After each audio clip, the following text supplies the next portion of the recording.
Hey everyone, how's it going? Welcome to the NoDQ.com live recap of Friday Night Smackdown. This was the post Survivor Series edition of Smackdown. I hope everybody had a happy and safe Thanksgiving holiday and you survived Black Friday. It is Black Friday, of course, November the 26th, 2021. 2021 is almost over. And we got just a few more Smackdowns left before the new year. Let's get to the recap. We kicked off Smackdown with Kayla Braxton in the ring. And she was about to talk about Brock Lesnar when Roman Reigns interrupted. We had a recap shown from Survivor Series. Heyman wanted to talk about Brock Lesnar. Heyman said that they do not do rumors in WWE as far as the bloodline goes. They don't care about the rumors. Heyman told Kayla Braxton to come out with facts if she wants to be a legitimate journalist.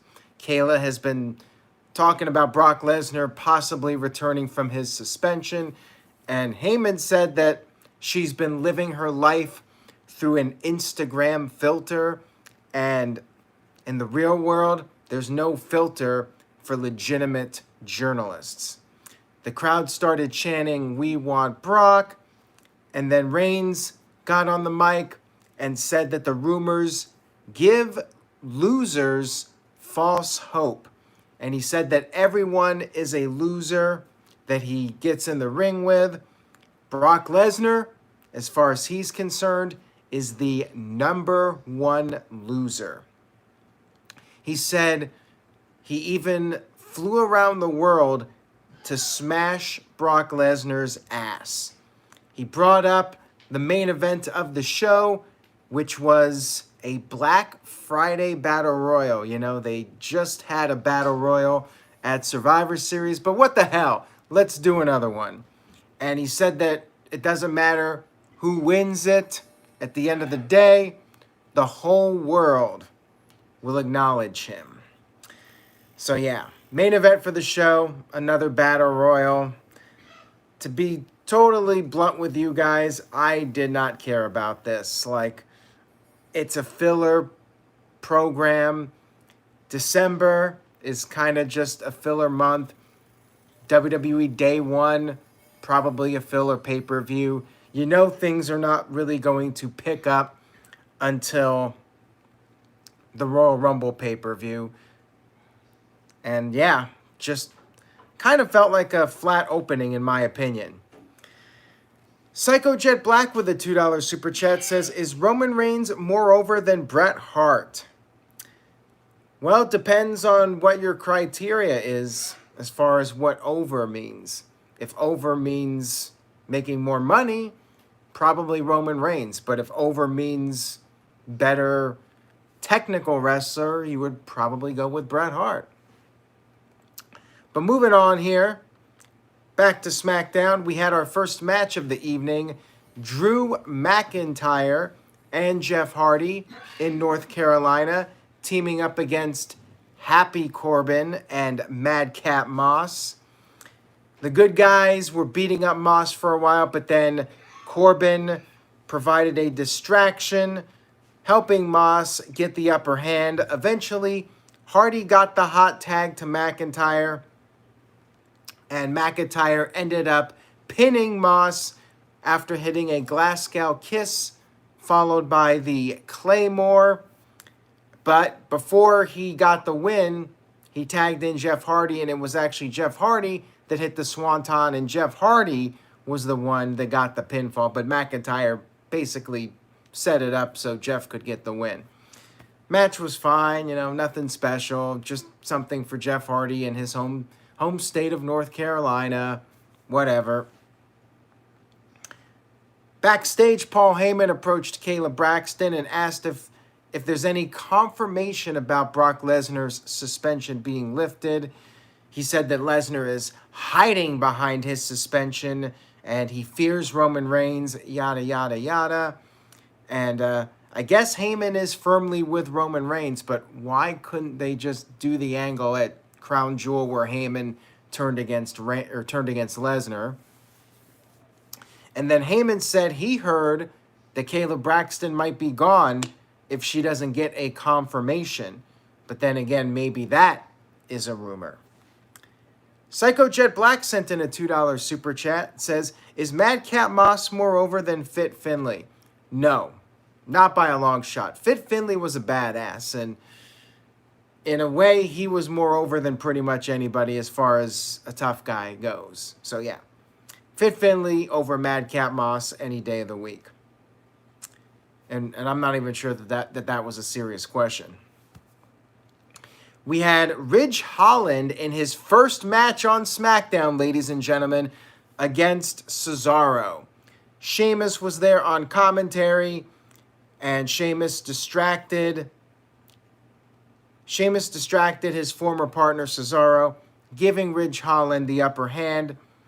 Ridge was dominating the match, showing off his power, but then he got a little bit too confident. He started slapping Cesaro around a little bit, and Cesaro rolled him up and got the 1-2-3 victory. Ridge Holland losing his first match on SmackDown. Now, I remember a guy. His name was Karrion Kross, and he lost his first main roster television match. And look what happened to him. Just saying. Like, maybe not book this match. Like, it's a cool match to do at some point, but for Ridge Holland, how hard would it have been to have just put him in the ring with a guy that he could dominate and beat in his first match and get him over with the fans and start to build him up as a superstar? Instead, you just have him lose in his first match. And Cesaro get a push and all, I know we all do, but come on, guys. Like, don't book the match if you're going to have Ridge Holland lose his first match. Psycho Jet Black with a $2 super chat says, is Ridge Holland more over than Von Wagner? No. And Von Wagner hasn't really done much, but he's tall and he'll probably get more of an opportunity than Ridge Holland. But who knows? Maybe Von Wagner will lose his first match on the main roster too. Hard to say. Walter Cruz with a $5 super chat says, the story makes no sense. If Pearce is in charge, how the hell would he not know that Lesnar's suspension was being lifted? Is there a power struggle? Dude, you're asking too many questions, and SmackDown is the wrong show. I mean, quite frankly, any WWE is the wrong show to start asking questions about logic. But yes, you would think that Adam Pearce, the guy that initiated the suspension, would know if Brock Lesnar was suspended or not, or if it was being lifted. Next up, we had Rick Boogs versus Angel, not Angel from Buffy the Vampire Slayer, but Angel Garza.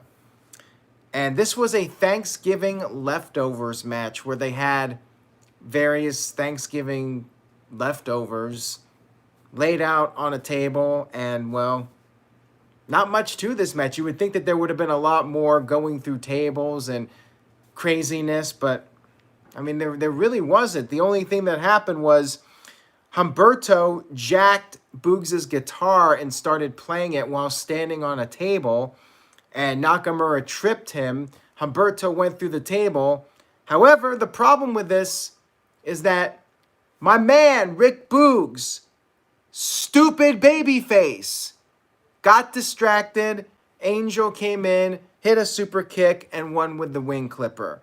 I hate this.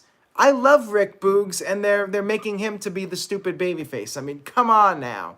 I understand he's kind of a rookie, so rookie mistake, I suppose, but I just hate the stupid babyfaces, so gotta do it. Letter grade down.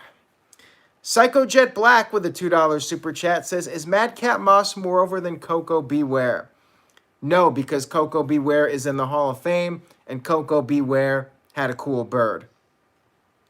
Anthony says the higher power lifted Brock Lesnar's suspension. Well, we'll get to that in just a few minutes here. Let's move on. We had a recap of Becky Lynch versus Charlotte Flair. Charlotte came to the ring. Oh man, this segment. So anyways, Michael Cole asked Charlotte Becky Lynch. Charlotte said exactly what you would expect her to say. Becky could only win by cheating, and of course we all know what happened. Charlotte was trying to cheat first, and Cole asked her, well, what's next for Charlotte Flair? And that's when Toni Storm arrived, and Charlotte completely buried her in NXT, said she barely knows that Toni even exists. Way to really make the NXT brand look like complete crap, Charlotte. Now, I know she scripted the lines, but you would think that you would make NXT seem like a bigger deal. Like everybody on the main roster knows who these up-and-comers are that could potentially threaten their spots on the main roster. But no, Charlotte basically doesn't know who she is because NXT is nothing. It's a weak developmental brand, whatever. So anyways, this was not the worst part of the segment. So Charlotte tried to attack Toni. Toni then briefly got the upper hand, sent Charlotte to the outside, but then for some reason, the leftovers were still on the outside of the ring, and Charlotte grabbed a pie and threw the pie in Toni Storm's face.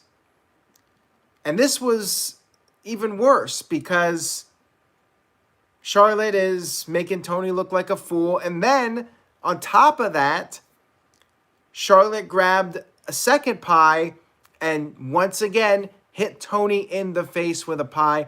And Toni just stood there like the biggest dork on the planet. Wow. This was one of the worst ideas to try to establish a newcomer that I've ever seen. Seriously?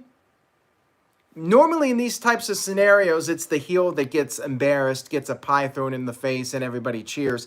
But you have Charlotte just hit her with a pie twice, and Toni just stands there and takes it. Terrible segment. Awful.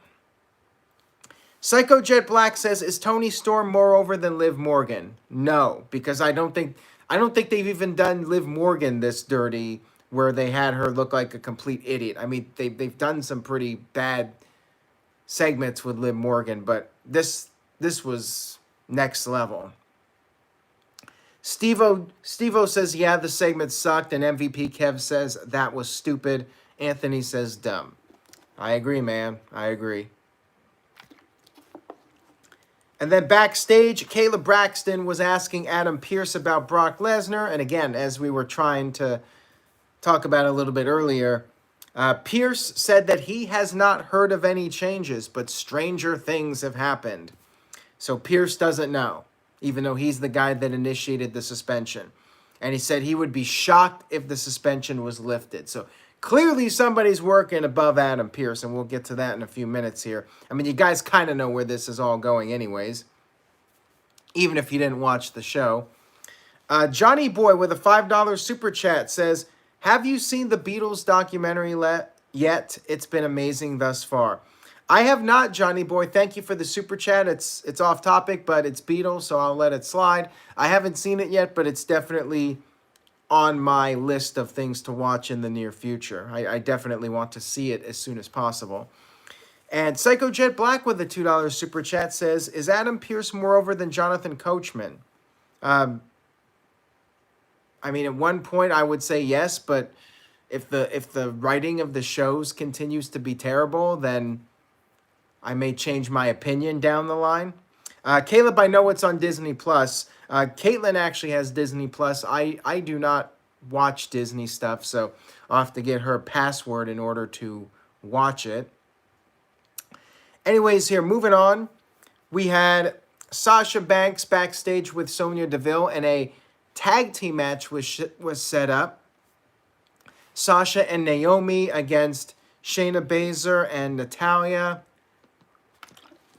Sonya Deville was out there watching the match on commentary. And pretty standard tag team match here between these four ladies. The Bad Girls worked over Naomi for a while. And then Shayna Baszler knocked Sasha Banks off the apron, preventing a tag. But then Sasha took out Shayna with the Meteora into the barricade. And back in the ring, Natalya kept trying to put away Naomi. Naomi kept kicking out. And then Naomi hit a sunset flip into a pinfall and picked up the 1-2-3 victory over Natalya. After the match was over, Naomi had a little face-off with Sonya Deville.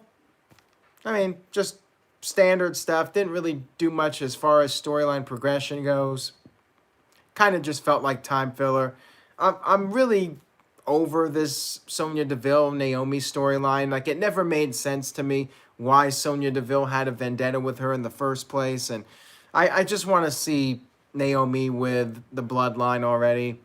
Don't really care about this storyline. And, like, is Sonya going to wrestle or not? Like, let's do something here. Either get to an actual match with them or drop the storyline. It's kind of gone on for too long, and I'm over it. So backstage, we had a list of names for the Battle Royal. The Black Friday Battle Royal winner gets to face Roman Reigns for the world title. And that list was on the door, and for whatever reason, Drew McIntyre was not on the list. Why? We have no idea. We had the entrances. Viking Raiders got an entrance. They have new music. Music's okay, I guess. The other music was fine. Did not need to be changed, but the new music was okay. Didn't really have too many issues with it. Ricochet got an entrance, so he's not regulated to bottom tier yet. He's at least getting somewhat of a push. Everybody was in the ring, and then Drew McIntyre, very angry that his name was not on the list, he stormed to the ring with Angela, his sword, and he attempted to murder a few people. He started swinging the sword, trying to decapitate somebody, but he missed. And then Adam Pearce came down to the ring and pleaded with McIntyre to leave the ring. After the commercial break, McIntyre was gone. So McIntyre, this big badass, just bowed down to Pearce and left the ring. I mean, what was the point of this? Like, Stone Cold Steve Austin would have never left the ring without the Riot Squad coming down and the people in the tactical outfits and everybody trying to cuff him and everything. He would have gone down with a fight. And McIntyre, he had a sword. He was trying to murder people, and then he just walks away and is not part of the match. Like, what? This was so stupid. Yikes. This show, the writing on this show was Raw level bad. Like, what happened here? SmackDown was doing great for a while, and now it's as bad as Raw as far as the writing goes. I mean, at least it's 2 hours, but this show dragged, and it was only 2 hours. Psycho Jet Black with a $2 super chat says, "Is Ricochet more over than the Burger King Whopper?" Yes, he is at this point, and I'm more of a anything than Burger King type of guy. I guess McDonald's and Burger King are kind of on the same level, but yeah, I'm not the biggest Burger King fan. I'll just leave it at that. Anyways, let's get to the Battle Royal. And this one was another head scratcher with how the eliminations went down. So the biggest guys in the match, the guys you would expect to be the favorites, Mace eliminated early, Shanky eliminated early. Ridge Holland, who lost to Cesaro, got eliminated by Cesaro in the Battle Royal. So he lost twice in one night to Cesaro. Not looking good for Mr. Ridge Holland based on past history in WWE in 2021. Not looking good at all. Moss eliminated Cesaro, and then Moss tried to eliminate Corbin, but then was acting like it was a joke. Corbin was not having any of it, tossed out Moss. And then we had Angel eliminating Rick Boogs. Boogs losing to Angel twice. Can't say I'm too much of a fan of that, but whatever. And then the Viking Raiders eliminated both members of the Lotharios, so there you go. Sami Zayn ended up being thrown through the middle rope, which you know what that means. vintage WWE, pretty much. Sheamus eliminated both Viking Raiders, and then Sheamus eliminated Ricochet, so Sheamus was on a roll here. Sheamus and Corbin were the last two in the ring with Jeff Hardy. Keep in mind, we were in North Carolina. Sheamus and Corbin were acting like they were going to work together, but then Corbin turned against Sheamus, eliminated him, and then Jeff Hardy eliminated Corbin, won the match, but really, Sami Zayn had never been eliminated. Sami Zayn got into the ring and eliminated Jeff Hardy. Jeff Hardy's music was playing, by the way, so shame on Kevin Dunn for tricking poor Jeff Hardy. This was kind of like the 95 Royal Rumble, except at the time that was done, it was a fresh idea, and this was just blatantly obvious where they were going with this outcome. Psycho Jet Black with a $2 super chat says, is Shanky more over than Mace and Madcap Moss? No, but he might be close. Mace, I like to think, is a little bit more over than both of them at this point, but they're sure not booking him like he's anything special. And Psycho Jet Black with a $2 super chat says, seriously, is Sami Zayn turning face against Roman Reigns? No.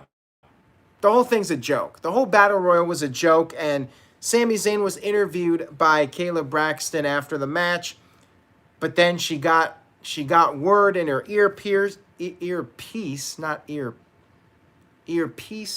Pierce, whatever. Kayla Braxton told us that Brock Lesnar's suspension has in fact been lifted, and he will be back on next week's show, and, Sami Zayn pretty much just an afterthought. So, Battle Royal, waste of time. Sami Zayn, number one contender, complete joke. Like, easy outcome here would have been Jeff Hardy wins, gets a match with Roman, loses, but, at least Jeff Hardy gets a title match. Sami Zayn versus Roman Reigns, like, seriously? Like, it's a complete joke. I mean, what's the point? It's just a waste of our time. The Game is on 100 with a $2 super chat says, Roman to squash the Uber driver Sami Zayn, can't wait. I mean, it's boring.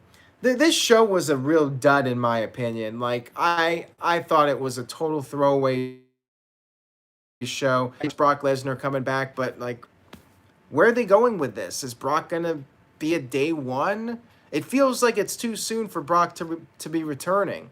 Is he going to be a day one? Is he going to be at the Rumble? Are they going to stretch this out? Like, it was just really awkward, the timing of all this. And, you could have just set up Jeff Hardy, maybe even do Roman Reigns versus Jeff Hardy at day one. Like, I don't know what the deal here is, but I thought the writing on the show was really bad. So I'm going with a C-. I thought it was probably the weakest show of the week. Like, I think I gave Raw a better letter grade. I'm pretty sure I did. And obviously, Dynamite was a way better show. Psycho Jet Black with the $2 super chat says, is Dr. Pepper more over than Mountain Dew? I don't like either of them, but I would say Mountain Dew over Dr. Pepper, but that ain't saying much. Looking in the chat room, the poll, 8% with an A. Actually, it went down to 7%. 43% with a B. 37% with a C. And 13% with a D.